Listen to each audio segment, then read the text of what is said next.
So on a high level, essentially what happens is if you have a pass-through business, so not a C corporation, which so partnership, sole proprietorship, S corp generally.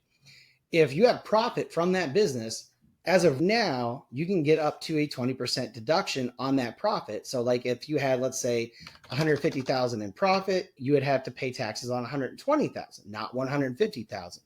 And as that number scales up and up and up, it adds a lot. So, I mean, that's 30 grand that you're not paying taxes on for really no reason. But that's the way it is now.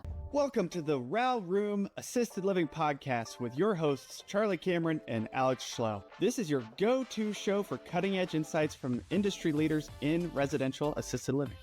Whether you're ready to launch your own assisted living business or looking to invest in this fast-growing, high-impact sector, we are here to equip you with the tools, strategies, and confidence you need to succeed. Get ready to ride the silver tsunami and change the future of senior care. Now on to today's show. Welcome back to the RAL Room Assisted Living Podcast. I'm your host, Charlie Cameron, and today's guest is going to help you keep more of your own money as you make money in residential assisted living. So we're joined today by Brandyn Cox, an enrolled agent and expert tax strategist for business owners, real estate investors, including a lot of folks in assisted living. What's up, Brandyn? Hey, how you doing, man? Thanks for having me on. I am doing great. I'm glad to have you here. We talk pretty often since we work together. Always a good time, and you're always there to help me unscrew my taxes, which is great. So Brandyn, tell us a little bit about who you are, what you do, and how you found yourself really focused on kind of real estate investors and business owners in the tax world. Sure.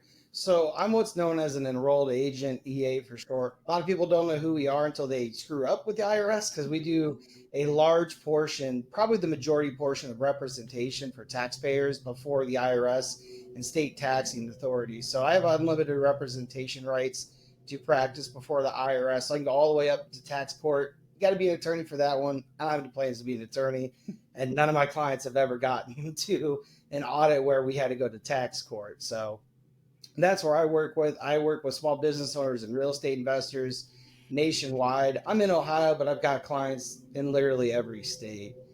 I've been doing this for about 8 years now, and I've always started off with real estate. It's always been the most fun for me because it's a way for people to generally reduce taxable income and build some type of wealth, long term for them and their families through real estate. And so did you just see early on that a lot of clients were purchasing it and owning it for the benefits, or how did that come about? I grew into the real estate market mostly because it was such a booming type of industry. A lot of people are trying to get into owning rental real estate, especially back in 2017. That was pre-COVID. So when I first started was before all the craziness was going on with real estate. So it was a pretty stable market, but people are wanting to get in, and then COVID hit and things just went to like the Wild West for real estate, especially with those really low interest rates. So I really had to drive home my specialization in a particular market, and real estate was the biggest boom at the time, and I really liked what I was doing. I'm with you there. As soon as all the rates had dropped, we were all in. We bought a new house and a short-term rental like in the same month, and it's that what is the saying when the fear and greed or when the blood's in the streets, buy more real estate, but buy more, but like be fearful when others are greedy, be greedy when others are fearful. That's what it is. Yeah, exactly. And so that's kind of what we looked at, like, oh, nobody's buying anything, so we should be, don't follow the masses. It's important to not follow the masses in the market, because that's how you lose. So before we talk about assisted living, can you give Brandyn's assessment of what some of the biggest advantages are of owning real estate from a tax perspective? So I think some of the biggest perspectives, there's two different ones. There's one is if you go in as just sort of an investor who's looking to own some property, build a little bit of wealth, have some appreciation go over time. Whether you force it, it's just through market appreciation over a period of time and tax savings, because generally it will save on taxes. Not a guarantee. I mean, no investment is guaranteed to save on taxes, but typically it will. And I think that's something that most people are familiar with. But then there's also like the GP side of the deal. If you're going into real estate, that if you're going to be the one that's going to go look for the people with the big pockets, you're the one that's going to go look for the properties for those people with big pockets to acquire and get into like syndications. I mean, there's a great way to make a lot of money as like a GP who's finding these deals in real estate without actually, having to put your own money in, and then you get a slice of the pie as well too, most deals. And I'll tell you the way that I got started in real estate, because I think this may help our listeners as well, and kind of highlight that, hey, there's a lot more than just stock market advantages. Yes. Which is a buddy of mine sent me an article, and it had the 4 profit centers of real estate. And that's cash flow. So, cash flowing above and beyond all your expenses each month, including accounting for property management and repairs and CapEx and any other expenses you have in the long term. So positive cash flow. There's amortization. Somebody else is paying down the principal on your loan. There's depreciation. The government lets you write off that entire structure, not the land, but the structure over time, or we can accelerate that, which I'm sure we'll get to. Brandyn, talking about the advantages in real estate, I'll tell you how I got started. A buddy of mine sent me an article, and it talks about the 4 profit centers of real estate. And those are cash flow, appreciation, depreciation, and amortization. So cash flowing above and beyond what you owe each month, including accounting for property management or expenses.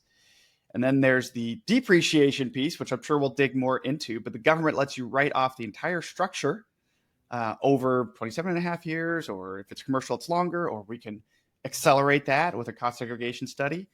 Yep. And then there's amortization. You have a renter essentially that pays down the principal on your loan and is paying the interest, which you get to write off, which is ridiculous. And then appreciation. This is one of the only assets that appreciates over time and basically counteracts inflation. So by holding real estate, you're counteracting inflation, and then you can use leverage. So now and this isn't in that top four, but when I think about the appreciation piece, wait, I can buy 5 times as more real estate with a 20% down loan than I can buy stocks, and all of that real estate is continuing to appreciate at its true value, even though I only paid 20% down, which is wild. Like it's like 5x appreciation on the cash you put down. So I just think that the benefits are wild. And when I read that article, I was like, oh, I thought I was kind of smart. I was into like index funds and stock market investing. I was like, I feel like an idiot now because there's so many more advantages. It's just putting that money into real estate, it just tends to increase your leverage and your wealth building over time. And so I went all in. I was like, what's the biggest thing I can buy with the money I have now? And I started with 2 4-plexes, and it just rolled from there. So I'm glad I did that.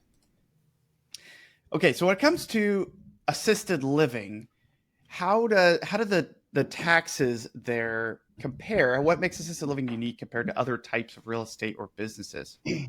So real estate assisted living, the RALs, those are definitely going to be a unique situation because it's not always just I own the property and I'm renting it to somebody, which you can. A lot of times people will just buy the property and another business that they have partnered with will come in and structure the business. They'll run the whole resident assisted living and you just own the building, and that's fine. But there's also the opportunity for you to own the other side of that as well too, especially if you're working with, those type of like physicians or those in the medical field that are looking to start a practice. You can also end up getting a slice of that pie as well too, potentially if you're working on resident assisted living. So you've got not only the real estate, but you've got active business income as well too that you can do. Or if you're going to start your own, then you're definitely going to get both sides of that and probably a very large majority of that. And that's unique because with the active ordinary business side, so like the resident assisted living, the operations of that's going to produce ordinary business income, which you could use if there are losses or there are ways to create losses through the property you have. That's going to offset your other income, and it's not subject to the same loss limitations that just real estate in of itself could have on some taxpayers. So I think it makes it really unique for that. That's awesome. And especially when you're starting up, you're going to be able to take those losses against any W-2 income in most cases, which I think is awesome. And then if you become reps, real estate professional status, then any losses can count against income, which I was pretty excited the year that happened for me. So That's a good opportunity, especially if like there's a taxpayer that's married. So like husband and spouse, like they either one of them could qualify as a real estate professional as long as they can meet it on their own accords, then they could both get the benefits of that. So even if like, Henry is not a real estate professional, but his wife Helen is, and the only thing she does is real estate, well, she can offset all the rest of his income as well too on their individual married filing joint return, which is really a very helpful situation. Can you give us just the down and dirty, what qualifies someone to be reps, and then the advantage it gives them? So there's two like bare bone minimum requirements. I mean, again, there are a lot more in depth on this, but this is just the high level, is that more than 750 hours are involved in real estate activities, and more than one half of services that you provide to any activity, to include self-employment or W-2, have to be in real estate.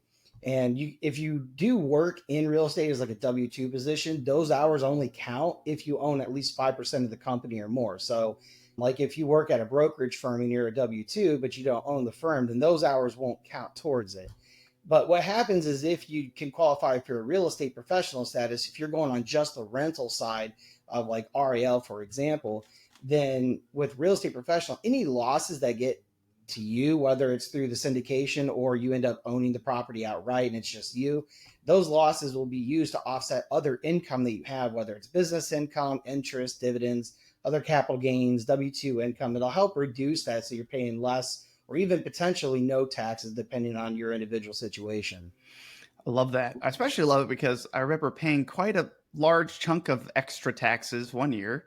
And then the year that I got out of the military and became reps, I basically got that entire chunk back the next year because all those passive losses I'd been building up over time on real estate finally could take it all in that year, which was huge. You like put us down multiple tax brackets, which was sick. So huge fan of reps. Everyone should be considering it. If you need help with that, talk to Brandon because he made it possible for me, and I know he could do it for others. But okay, so why is it so important to think about taxes before you open your first assisted living home?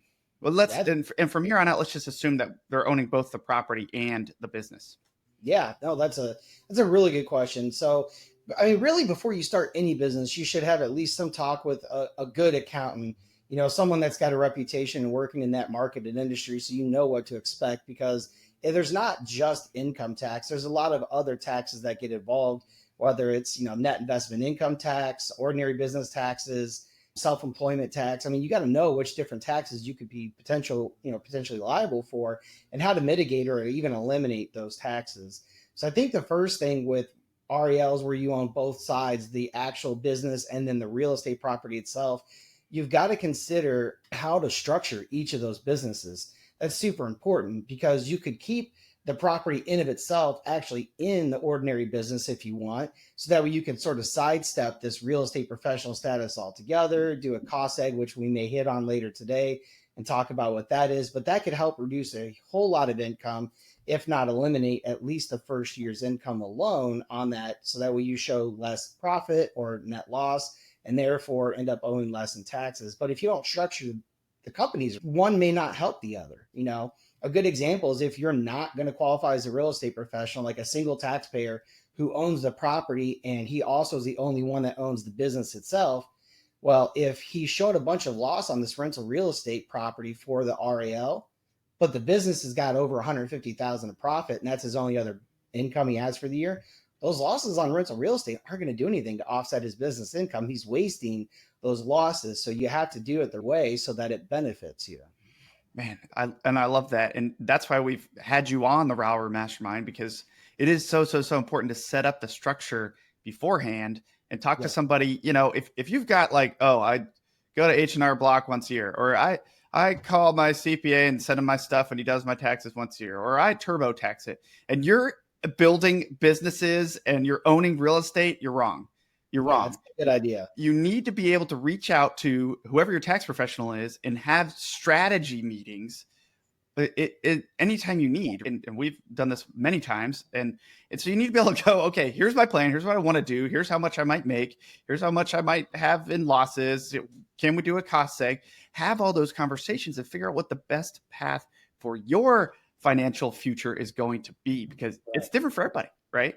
It is. And I was going to make that exact point because what works for you, Charlie, may not work for the very next person, even though your guys' situations are very similar. Unless they're exactly identical, they're not going to, not one person is going to have the same strategy as the next. Like, my spouse works and she makes pretty decent income, and somebody else may not be in that situation. So very, very different in terms of, hey, needing to offset taxes on this other W-2 versus not. So guys, setting up the entities is super important. Setting up the structure. Are you going to have an opco and a propco? How are those going to interact with each other? One thing that I think is really kind of neat when you do have those two structures is, okay, you've got your operating assisted living business over here on one side. And on the other side, you've got the entity that owns the property, and you lease one to the other. Can you talk about why that helps save quite a bit of taxes? Actually, it's interesting because I got a lot of clients that have real estate with ordinary businesses that are not only just RAL. So, I mean, this doesn't only apply to RAL, but it's a really great example of that. So kind of like how I mentioned earlier, if you have like a taxpayer, for example, that has a really high income, which is very likely, especially if you're going to own an RAL operating business, you're going to have a high net profit for the year without being a real estate professional. If you're showing losses on the rental portion, they're not going to offset the business income. So you need to know what's reasonable amount of rent from the operating business to pay over to that rental holdings company. And you also need to project what your losses will be, because if you're not going to qualify as a real estate professional and you want these two entities to be separate for legal purposes, this is usually a common one, you want to get as close to break even as possible for that real estate business. So that means you're probably going to pay a higher rent charge on the operating to offset, your insurance, your interest, your depreciation, your taxes, any repairs and maintenance. You need to offset that to get close to zero. So that way you're not wasting those losses, because if you show, let's say, 80,000 in losses on that rental property and you're not a real estate professional, which is a lot of times the case, that 80,000 just sits there and it carries over year after year after year until either you have a profit, which is possible, you sell it, that's usually the most common, you go below 150, which hopefully is not the case, because if you're running a business, you don't want to dip below that. Or if you end up becoming a real estate professional, which for a lot of times may not be possible for a lot of people. And I love I think about it a little bit like this, maybe in a different way than looking at the rep side. But if I'm taking ordinary income on the business and then I go pay taxes on ordinary income, ouch, I'm paying that at my income tax rate. However, if I now rent the home to my other entity, let's say at $8,000 a month, that's $8,000 that's now being paid as rental income, that's now taxed at long-term capital gains, which theoretically, hopefully, is quite a bit lower rate than my ordinary income tax. And so that piece, I think, is a great way to just kind of save thousands a year on just general taxable income. Well, so you got close. So like, for example, like with the ordinary business, if you're going to pay 8,000 a month, let's just assume you're a sole proprietorship. You're just a disregarded LLC. So you're not an S corporation or anything. And you're the only one that owns the ordinary business. You're also the only one that owns the real estate property, but they're separate. So if you had $8,000 a month, that's going to net out to about $13,500 in self-employment tax that you're not going to pay with the Social Security, Medicare on that ordinary business. So you're shifting that over to something that only gets taxed with ordinary income tax. And that's not going to be 13.5. It's going to be much lower. And typically you're going to get close to break even anyway, if you're doing it the way with that real estate. So, I mean, that's the biggest thing I think is just self-employment piece. Shifting to self-employment's a good one, especially if you don't want to run an S corp on the first year, which may not be necessary. That's awesome. And I'm glad to have you here, because you always correct me on these things, which is good. I'm just off here talking about, and that's why we always tell people in our mastermind, like, hey, when we're talking about taxes, we're just telling you from our experience and past experiences, but to always talk to an actual professional about your specific situation. Absolutely. And that's a great point, because I like to think of myself as a pretty damn good tax accountant, but that may not be for everybody, so sure, you've got to find the tax accountant that's going to be for you just the same way too, because they may have different plans for you, especially if they've worked with you for a long time you got to make sure that you talk to them about these particular topics, because if they're knowledgeable with your personal history and they're a good tax accountant, they should be able to help you understand what is going on.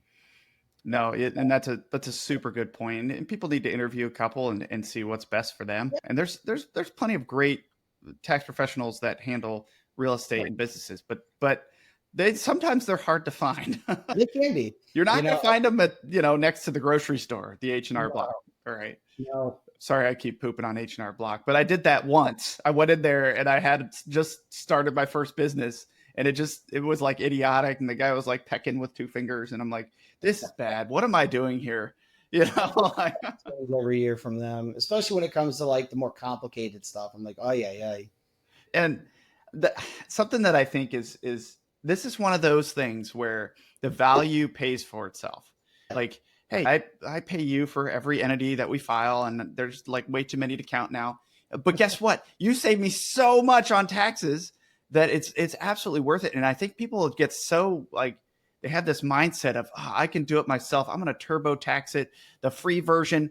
And I'm just like, man, you're not a professional. This is not what you do for a living. Pay someone $500, whatever it may be, to go save you thousands of dollars. That math always works. And it just drives me insane. It's the opportunity cost. And it's not like an immediate tangible thing that you see necessarily every time. But a lot of times I see with people that like do self-preparation, which if you know what you're doing, sure, but chances are good that you probably don't.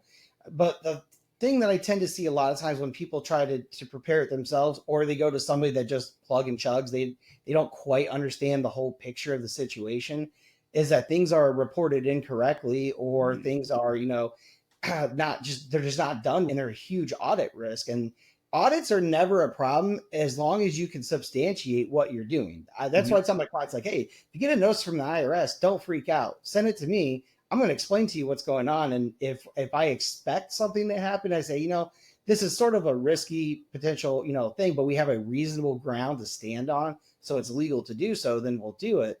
But if you have no idea what the hell you're doing, you're just typing stuff in there and you get an audit, you're going to be in a lot of trouble, because a lot of times it's not just the scope of one thing. They see one thing and they see how bad it is, and they go, okay, well, let's check on the rest of this stuff. And it just snowballs and becomes a ginormous problem. Well, let's talk about that for a minute, because I think that's an interesting topic. I mean, my personal view on like audits and just general lawsuits and liability is like, hey, do the thing. And then, inevitably, I think if you're in business, it's likely you'll get audited. It's just like being in real estate, even if it's not assisted living. I've had a couple of lawsuits, and all of which I was in the won those because I didn't do anything wrong. So, I mean, it's like just a general rule we should all live by. But when it comes to tax audits, what are some of the techniques and things you've seen that help, reduce that rate? Or how can people keep, up with their books or with their logs to ensure that I guess it should be when it happens instead of if, that they're prepared for it? So probably one of the best things that you can do in preparation for a potential audit in the future is having a solid set of books and financials. That's your first key. So like if you're just still doing everything on like an Excel, or, and I like sszJŽ. It's a good software for what it's used for. It's not meant for like large portfolios. It's not meant for like in-depth accounting. You're going to be missing a lot of stuff on that. And those are things that are going to probably cause an audit risk, especially like, for example, sszJŽ doesn't do a balance sheet. And for those of you who don't know what a balance sheet is, it just shows your assets, your liabilities, and your equity. Well, a lot of times you're going to have to report that balance sheet to the IRS on like partnership and S corp returns. And if you can't get your balance sheet to tie out, that's already going to be an issue as well too, because the IRS is going to use that to determine whether or not your P&L even makes sense as well too. So I think having a good set of financials, whether it's a bookkeeper, an accountant, CPA, whoever, somebody that's running your financials consistently is the first thing that you can really make sure you're doing. I would say probably the second thing is separation of personal and business. As simple as that may sound, sometimes it's a lot more complicated for people than it sounds.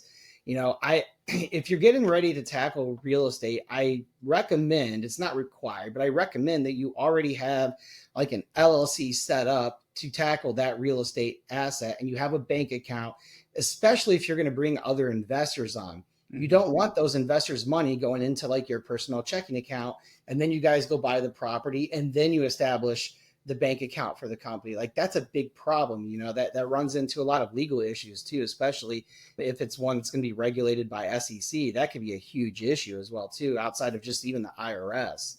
So you want to do things in a very legal format, and that's one thing that's going to stop audits as well too, I think. 100%. I love that. And I am always surprised when people are just like, oh, I'm just using my personal credit card. I'm using my this. How do you even keep that like in your mind separated? I can't do it. I have to have a separate business account. Sometimes I go to the extent of I have multiple cards and accounts per business just to make sure I'm tracking things. To me, that's an easier way to track things if it's just me than trying to keep track of everything on my personal credit card. Like, way. Sorry to interrupt this episode, but let's be honest. Most real estate investing right now, it's either buy a fourplex or try Airbnb and hope for the best. Yeah, we're not here for that. We're here to show you what we believe is the most overlooked high cash flow real estate strategy in the game right now. You guessed it, residential assisted living. It's literally the one place in real estate where you can net 6 figures on a single home and feel like a decent human being at the same time. You're helping sweet old ladies eat pancakes and play bingo and live longer through better care. You tell me what's better than that. So we're hosting a free live webinar called How You Can Create Financial Freedom with Residential Assisted Living. No fluff, just value. And it's happening at 8:30 p.m. Eastern Time, 6:30 Mountain Time. No excuses. It's online. Put on sweatpants. We won't judge. We'll break down why residential assisted living is the best opportunity right now, the 5 steps to take down your first home, and how to set up a business that makes a real impact and real money. Spots are limited, so don't be that person who DMs us in 3 months saying, wait, is it too late to start? So hit up theralroom.com/webinar and register now. Be the hero your grandma already thinks that you are. We'll see you there. Pancakes not included.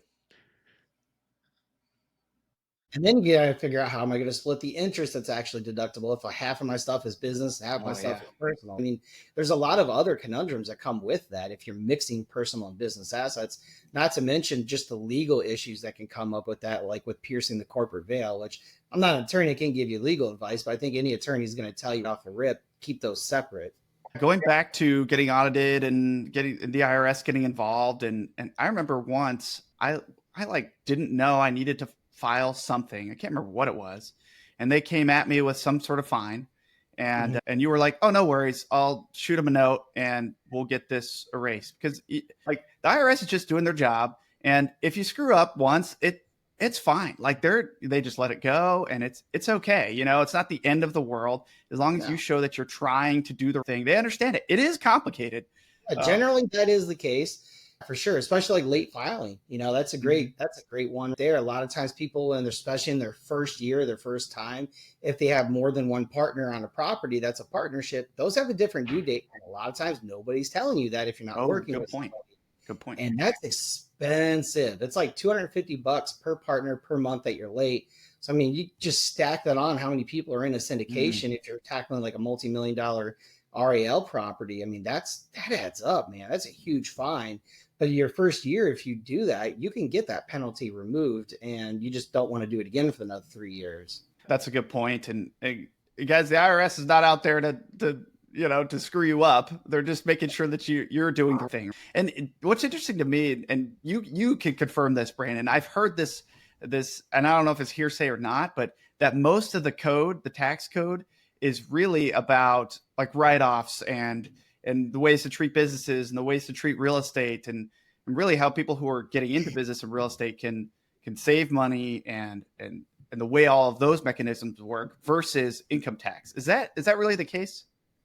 I would have to say, like, if you looked at the Title 26 USC, which is the title for code for the Internal Revenue Code, all the sections more so are about compliance and things that you can or could not deduct versus what counts as income.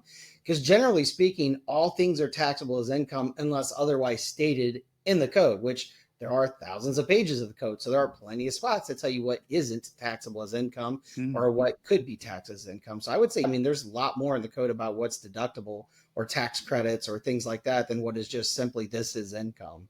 I think that's so cool. And in my mind, it's kind of like, hey, you know, the government, at least our government, is not set up in a way to go renovate every property and to go build every business and to XYZ. So the way that we as a you know, capitalist economy handle it is we create the benefits to those that want to go build the businesses, create jobs, improve properties, develop properties, and in a lot of ways make communities, towns, and America as a whole better. And so those people get the advantage. That's the whole point of like qualified opportunity funds and qualified opportunity zones, which could also be another spot for you to put in an RAL unit, you know? So talk about that. What is a qualified opportunity zone? Yeah, so a qualified opportunity zone is like a census tract. It's a specific plot of area in the US, and you can go on to the Census Bureau and find which areas qualify as what's a qualified opportunity zone. What the point of them are is that you basically would go in, you would improve on the property, you would hold on to it for a certain amount of years, and then you could potentially sell it with no taxable gain on it.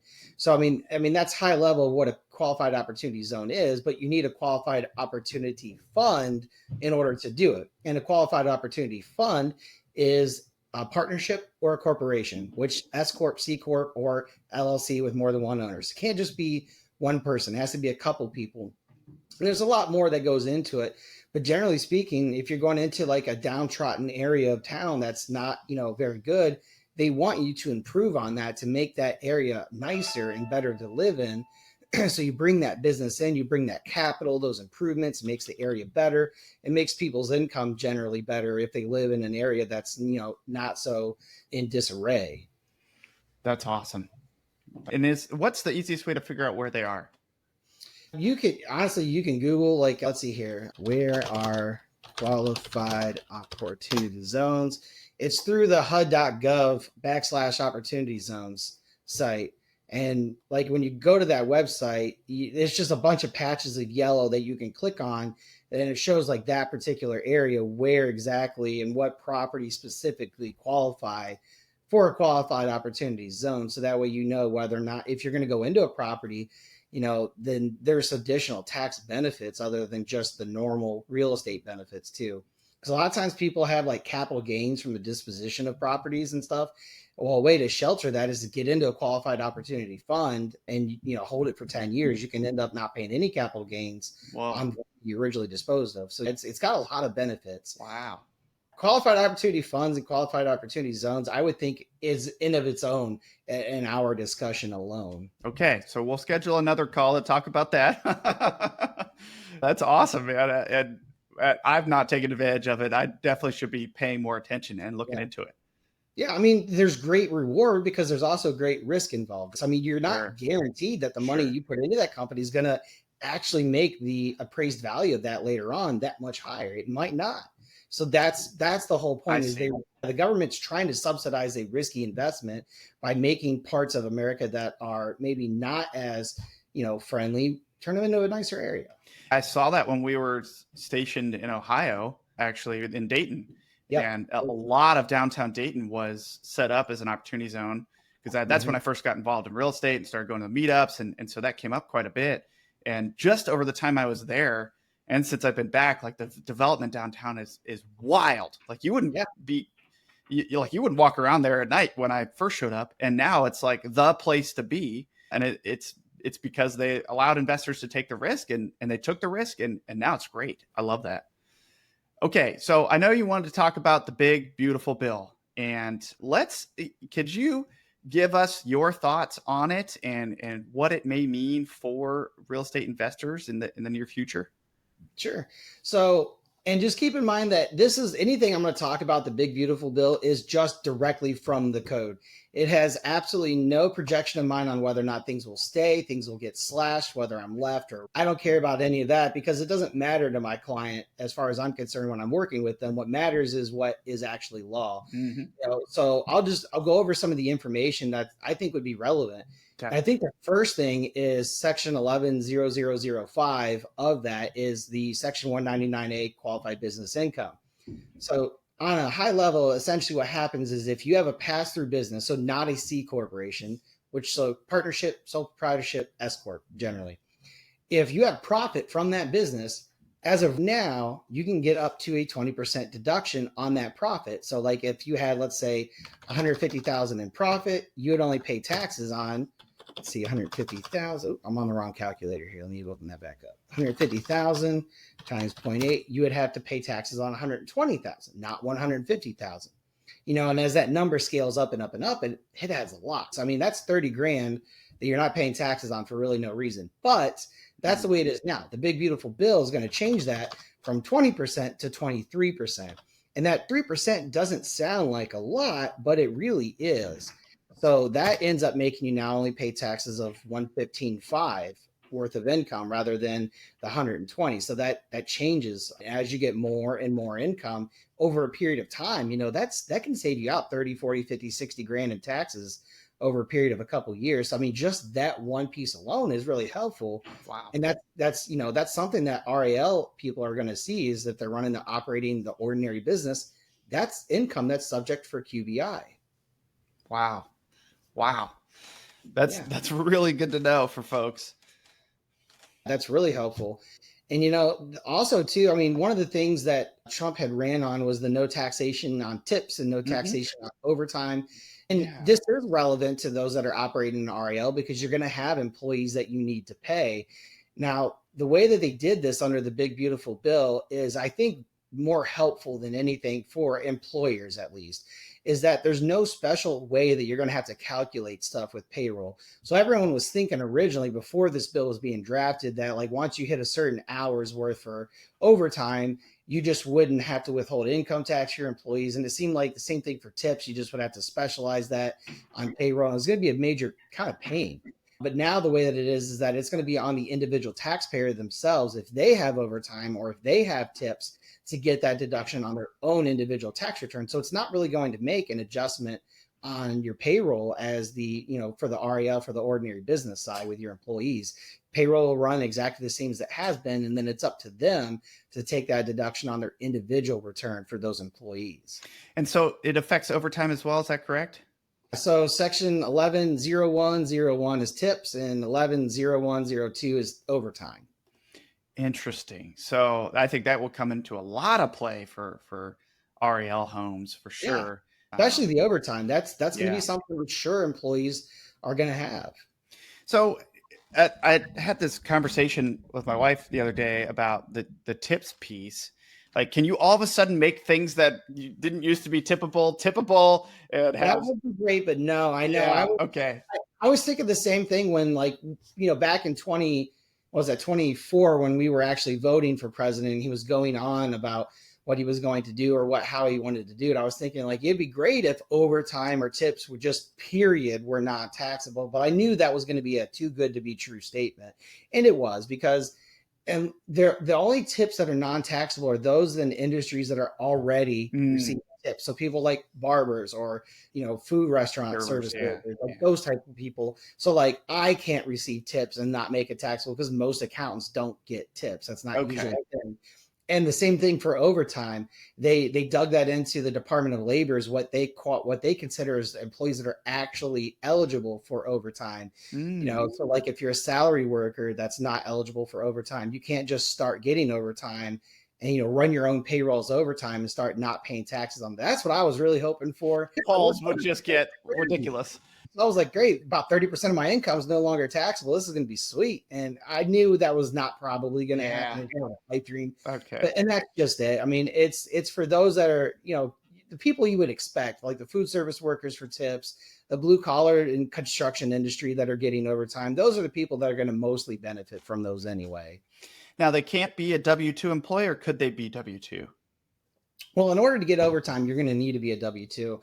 So like on the RAL side, if you're going to be an S Corp, you have to take a reasonable compensation through payroll anyway, especially if you're providing services to that company, which you're going to be.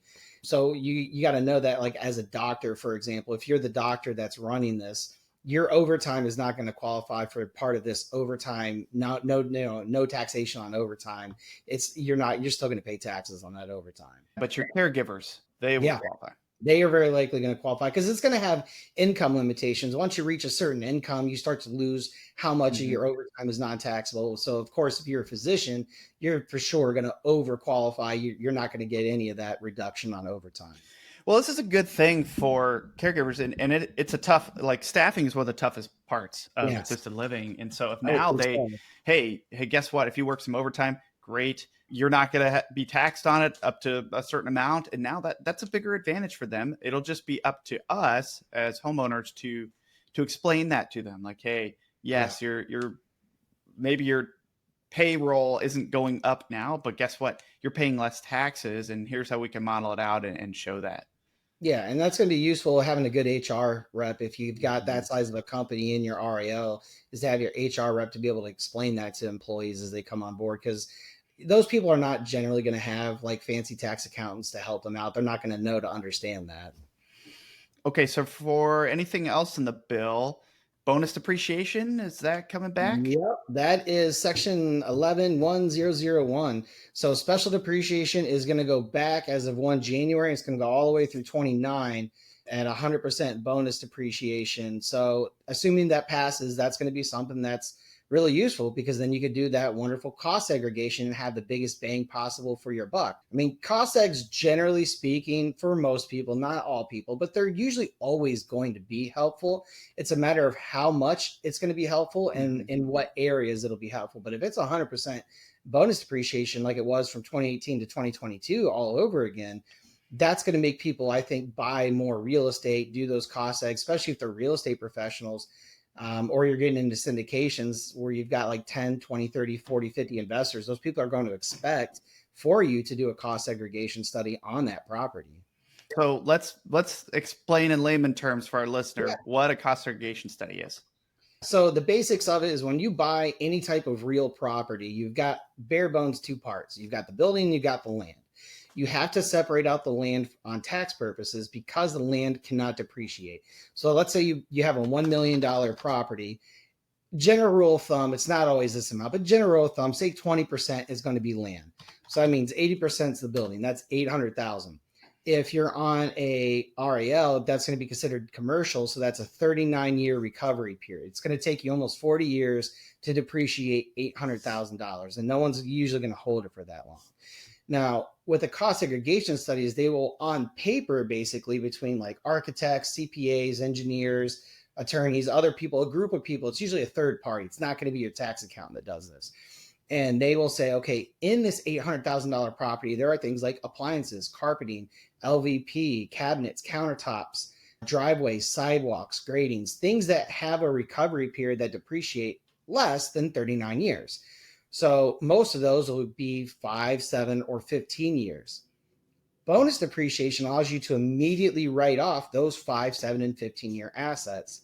So typically on a $800,000 property, you would probably get about $200,000 at least. That's going to be something you can immediately write off on the cost of that property. So, I mean, that's off the bat. If everything else holds even somehow and you break even, but except for depreciation, you at least have a guaranteed $200,000 loss that you're going to get to use. So that can be really helpful. That's huge. We're helping raise as GPs for some folks on an assisted living deal that's in the 8 million range, and their cost seg looks like nearly $1 million, which is insane in losses. And all the investors in that project are going to get to take those losses, which is interesting. And it's great because especially like those investors may have sold properties in the same year and they're banking on that cost seg to offset their capital gains from the sale of that other one. So that way they keep their money. You know, they didn't do a 1031 exchange. You know, that's one thing. Or maybe they have a business they also have, and they qualify for a rep and they want to offset that business income. I love it. I've done it a handful of times. We're going to be adding some more in this year. One thing I've run into is when I go to qualify for another loan, banks don't always understand that I've got entities that show losses, but I never really took a loss. You know what I mean? Like out of my pocket. What's the best way to approach that with banks that you've seen? That's great, and that happens quite frequently. So not all lenders are created equal, which, if you have a lender that is very, very familiar with real estate professionals and they see like this ginormous loss, they're probably going to be thinking off the bat, you probably did something like a cost segregation study. And a lot of lenders will you typically add the depreciation back into your profit to see what you really had, but not all, and they may not know to do that. So a lot of times you'll need to connect the person preparing the tax return or your tax accountant and the lender. And I've drawn up letters. I probably do at least 1 or 2 a month to people that say like, hey, here's an explanation of reason why this shows like such a significant loss. Is we did this or that, or this was a one-time expense. They add those things back in, and now your DTI is back up where it should be. Yeah, I love that. And I'm going to need to talk to you about that later because every time I do it, I get the same questions. And I'm just like, I just need to nip this in the bud before it even starts. Underwriters are very, very, very, very picky ever since the financial crisis of 08 of how things get written up. So you'll have to make sure your accountant is working with that underwriter or your lender. Makes sense to me. Anything else you want to mention about the bill? The only thing else I think that is worth keeping in mind is there are other provisions that are in that bill that are useful to owners that are not necessarily RAL specific, like SALT, the state and local tax deduction. That's going to change from 10,000 to possibly 40,000 on the individual side when you itemize your deductions. But that's also one of the things that are currently hanging up in Senate on this entire bill. Mm-hmm. So there are provisions that are in this bill that are stalling the entire bill going in to become law.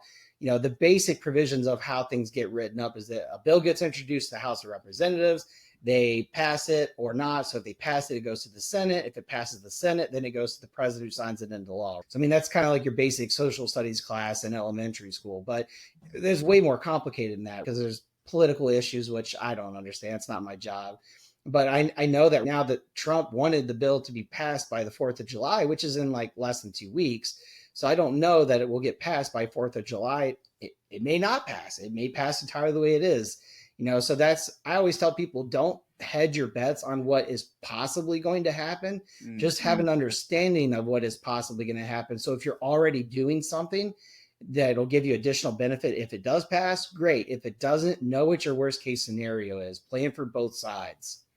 Love that. Because we don't know yet. It's not law yet. No. Is there anything an assisted living owner who's listening to this now should do before the end of the year to save on their taxes? I would say if they haven't already talked to their accountant after hearing this one to see like, hey, did we talk about this when we did our taxes last year? Have you considered these points or anything like that? Like, are these something that you're familiar with? Your accountant should be able to easily explain to you like, yes, either we did talk about this or no, and here's a reason why we didn't, because it's not going to apply to you. And I'm very well versed in your personal tax situation, because like I get that question sometimes too, like, 6 months after I file a return, somebody like, hey, I heard this on a podcast. I heard this on TikTok. Like, what gives? Why didn't we do this? And then I had to explain to them, like, there's a reason I didn't even bring this up because it has nothing to do with you, So like, make sure that you talk to your accountant first to make sure that they understand, hey, these are things that are possibly going to benefit or hurt you, and whether or not you've discussed them or he or she understands them. If they don't and they don't have a good answer for them, that might be a good indicator you need to find a different person. And if it does turn out that maybe something wasn't filed properly or they didn't get all the benefits they could have gotten, what would you suggest the next step is? Definitely get a couple second opinions on other accountants and other people that would look at it and say, here's what was either done wrong, was it reported incorrectly, or here's a way that you could have saved more. And if there's a way to actually fix it, because you can amend a return, even a partnership or S corp, it just depends on whether or not those things are amendable, would be whether or not it's worth it. Plus, you have to determine what's the cost of someone's charge to amend that return. Is that going to be worth the charge to amend a return to get additional tax benefits, or is it not? That happens sometimes. I'm like, dude, it's going to cost me $1,200 to charge you to do this return. You're going to save $1,000. You're still out $200. I don't recommend filing an amended return. That's a great point. That's great. Hopefully the savings are a lot more though. We all hope so. It can be. Sometimes it is, sometimes it's not. And sometimes it's the other way around. I get that every once in a while where it's like, you actually probably owe about 100 grand, so it's going to be up to you whether you want to file this amended return or not, Ouch. I had one a couple of weeks ago that's like that for about 2 or 3 different years. I'm like, oh man, this poor guy. Dang, that's rough. So if you aren't sure if you got everything you heard about on this episode today, you can send this episode to your tax professional, have them listen to whatever part that you were thinking about that might apply to you. So a little shameless plug there. Brandyn, if someone thinks they might need your services, what's the best way to reach you? Highly recommend email. I respond to email way faster. And I think you might put that somewhere. If not, it's Brandyn, which is BRANDYN @bmctaxllc.com. Or you go to the website, bmctaxllc.com. Either of those options are going to be the best. I tell people, like, generally, if you call me or text me, I may not answer, probably won't, honestly, a lot of times, especially if I don't have the number saved. I get a lot of robot calls, man. I'm sure. And then text, they just sit in my text, and I'm kind of bad at getting back to text so quickly. But emails, I'm very, very quick at. I can attest to that. You're real fast. I never miss a response from you. I love that. So that's another good characteristic of a good tax professional, is someone who's actually responsive and doesn't wait a week, or I'm on vacation for 2 months, which I've had in the past. Okay. Any parting shots before we go? I don't know. I would say, I guess the only thing is make sure that you're looking at the properties for the best wealth building and income generation. Tax savings should be a thought, but it should not be the only reason that you're getting into a specific industry or business. Oh, definitely. A lot of times people get too hung up on tax that they forget that the whole point is to make money. But conversely, not thinking about tax savings is shooting yourself in the foot financially, because in the long run, you can add multiple % returns on your money by doing taxes the way. And it's not one that's easy to capture necessarily, but like, hey, that property that has a 20% return, you're really getting a higher return, because if you're doing things smartly with taxes and taking losses early and doing all these things, and you're really accelerating what you can do with your money.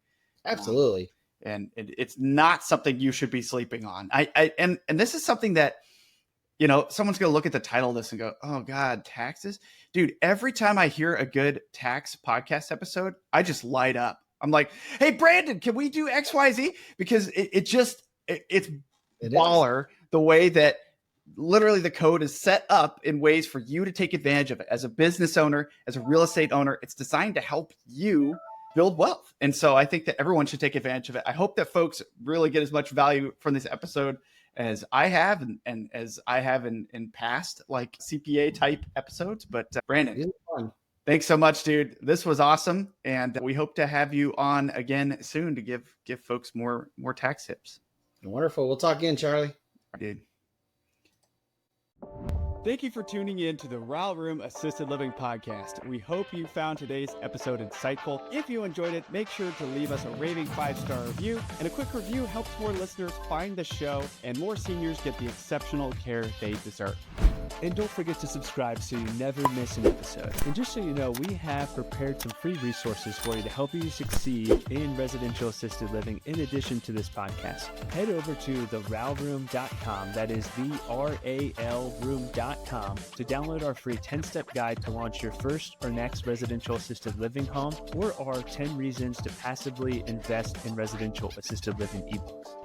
And if you're ready to take the next step and make real moves in the RAL industry, join us in the RAL Room Mastermind. It is an exclusive community where we deep dive into everything you need to launch and grow your own residential assisted living business. You'll get access to recorded courses, live calls with industry experts, a RAL calculator, resources and tools, like-minded entrepreneurs, funding opportunities, and an expert networking community to help you along your journey.